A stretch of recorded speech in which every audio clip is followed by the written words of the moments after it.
میں بھی نہ آ گیا، شیطان کے ساتھ کھڑے ہو کے میں نے سیلفی بنائی، بڑا اچھا کیا، یادگار رہے گی۔ اپنے دوست کے ساتھ کھڑے ہو کے تو اس کو البم میں رکھنا، لوگوں کو دکھانا، دیکھو میں شیطان کے ساتھ کھڑا ہوں۔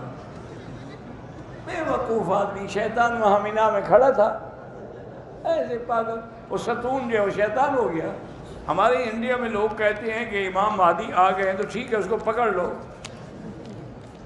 اس کو پکڑ لو، اس کو سزا دو، اس نے آنا تھا مکے تو انڈیا چلا گیا۔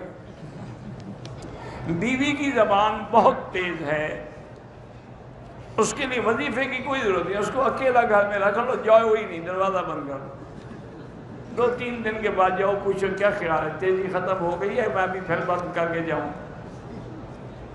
وہ ٹھیک ہو جائے گی۔ ہر بات میں تو وظیفے پوچھتے رہتے ہو، تم کس قسم کے مرد ہو کہ بیوی تم سے کنٹرول نہیں ہوتی؟ قادیانی کے لیے بھی ہدایت کی دعا کر سکتے ہیں، بالکل کر سکتے ہیں۔ حضرت ابراہیم نے آذر کے لیے کی ہے تو آپ کیوں نہیں کر سکتے؟ حضور نے سب کے لیے دعائیں مانگی۔ مسلمان کے فعل کی تعبیر کا معنی یہ ہے، اگر اس سے کوئی ایسی بات ہوئی ہے تو اس کو کسی اچھے رنگ میں لیں تاکہ بلا وجہ وہ کافر نہ بن جائے۔ مسلمان کے عیب کو اچھالنا نہیں چاہیے۔ علماء سے کسی بات میں غلطی ہو تو ان کی غلطیوں کو نہ اچھالیں، اکیلے میں جا کے ان کو نصیحت کریں۔ علماء کی برائیاں کرنا جو ہے وہ آدمی کا اپنا خاتمہ خراب کر دیتا ہے۔ آپس میں بھی اختلاف 3 دن سے زیادہ نہیں رکھا جا سکتا۔